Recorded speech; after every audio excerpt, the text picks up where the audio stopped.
How often do you expend precious energy anguishing over problems that are more illusory than real? All too frequently we become entangled in webs of mental fiction, prophesying disastrous futures that may never transpire, or ruminating on long-dissolved pasts. In doing so, we fail to recognize that the only true reality is here in this present moment. Reflect on two individuals attending the same social gathering. Though they exist in a shared physical circumstance, their internal experiences are worlds apart. One is gripped by anxiety, convinced they appear foolish and judged by others. Meanwhile, their companion moves through the event with lightness, savoring the simple pleasures of stimulating conversation and human connection. The party itself was not inherently good or bad. Rather, it was each person's mindset, their unique perceptions, preconceptions, and mental leanings that crafted two entirely distinct experiences from the same event. One created an unnecessary problem where there was truly none. Before we begin, I would appreciate your support.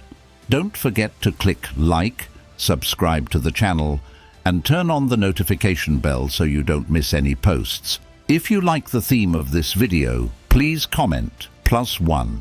And if you don't like it, then comment 0. We look forward to hearing your feedback. Number 1. The problem of going to work on Monday. My friend, why do you dread the upcoming work week so? The future is ever-changing and uncertain. By anguishing over Monday, you borrow misery from days that may never come to pass. There is nothing the busy man is less busied with than living. Rather than be consumed by anxiety for what lies ahead, be present at this moment.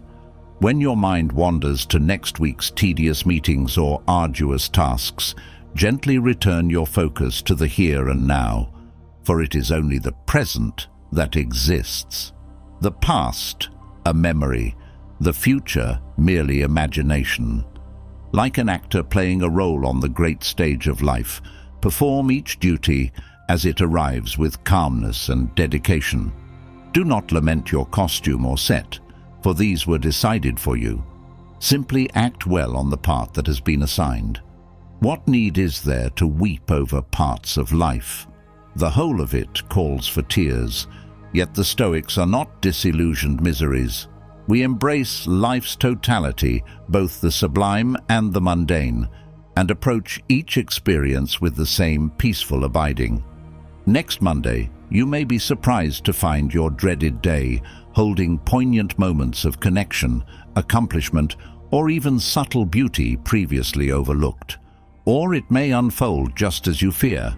Either way, it can be faced with equanimity when you commit fully to the present. Will you exhaust yourself pining for next weekend's relief, or find freedom and tranquility inappropriately facing each incoming moment, Monday or any other day? The choice is yours. Number 2. Many different worlds. Look around you. Though we inhabit the same physical world, in truth, each person lives in a universe shaped by their own unique perceptions and judgments.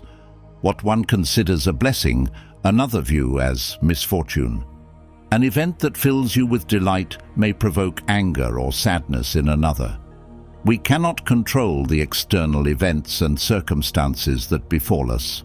However, the Stoics realize that we alone govern the internal world of our minds, our views, values, and interpretations of what occurs. What disturbs people's minds is not events themselves, but their judgments on events. Two witnesses to the same event may come away with entirely disparate experiences, based solely on their reflections and assumptions about what transpired. One person's vexing gridlock is another's opportunity for peaceful contemplation.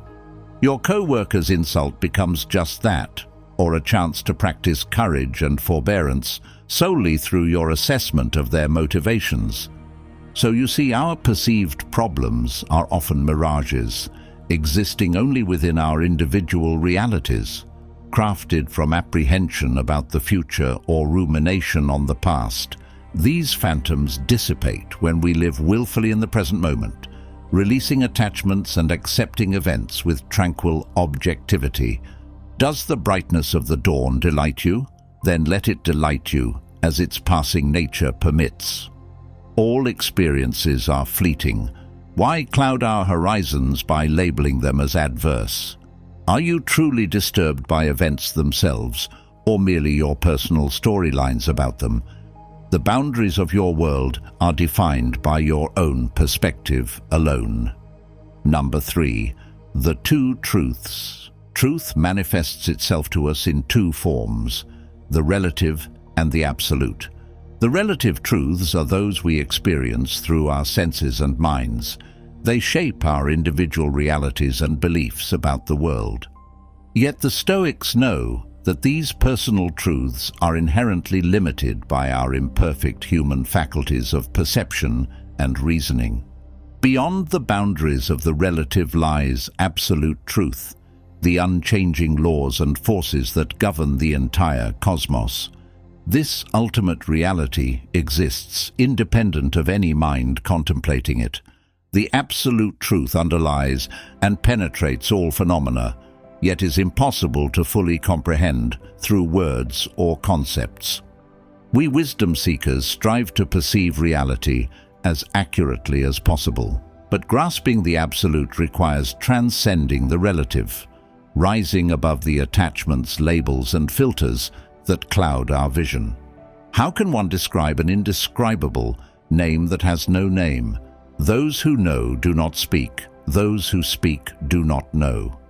Yet we must not become disheartened, for even peripheral glimpses of the absolute can be transformative.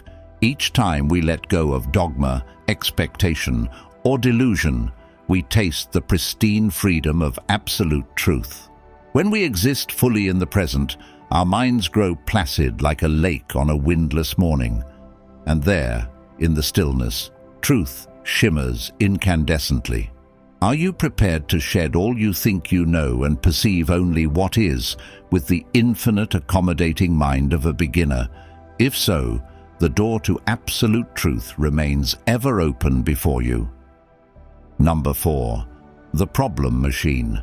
Look within yourself, and you will discover the root of nearly every perceived problem in your life. For is it not your own mind industriously manufacturing these conundrums through endless streams of judgments, resistances, and cravings? We are beings with the extraordinary capacity to think, yet tragically, we so often abuse this ability by incessantly playing host to unruly thoughts that breed discontent. Take 1,000 people and present them all with the same circumstances. You will find a vastly diverse array of reactions and experiences reported, from delighted gratification to utter anguish. Rarely do two individuals identically process the same event.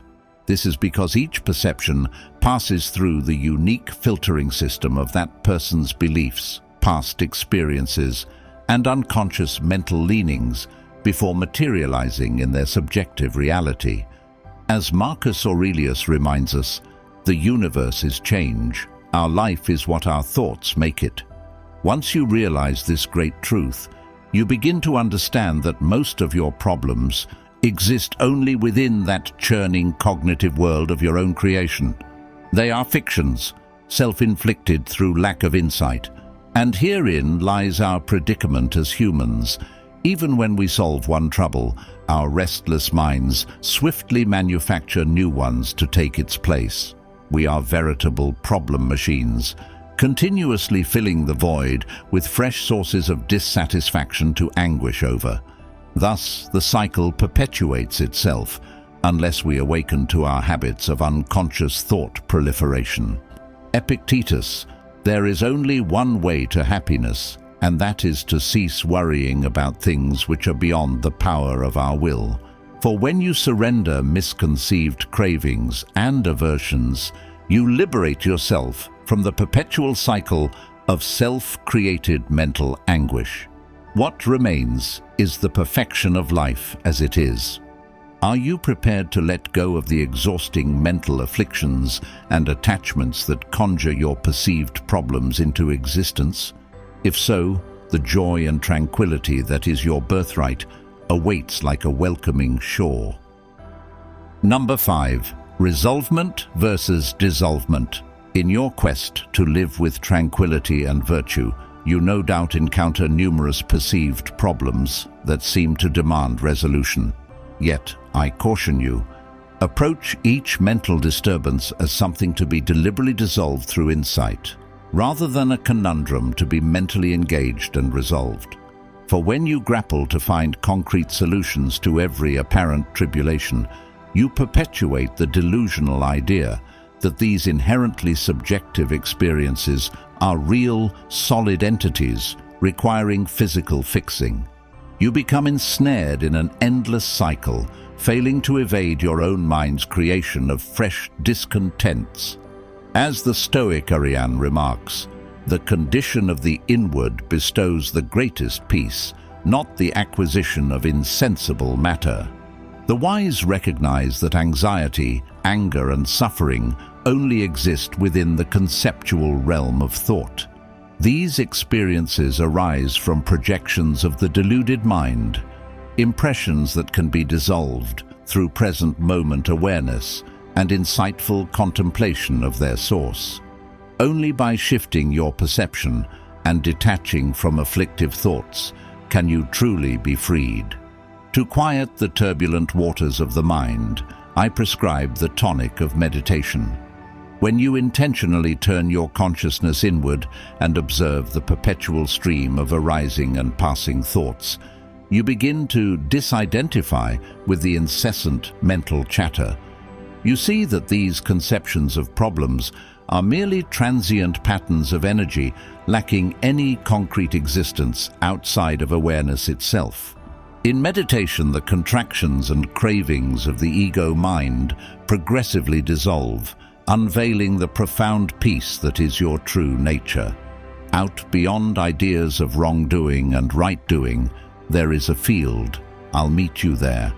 Will you meet reality as it is, unclouded by grasping and resistance? Or will you remain entangled in cycles of mentally resolving problems that were mere phantoms to begin with?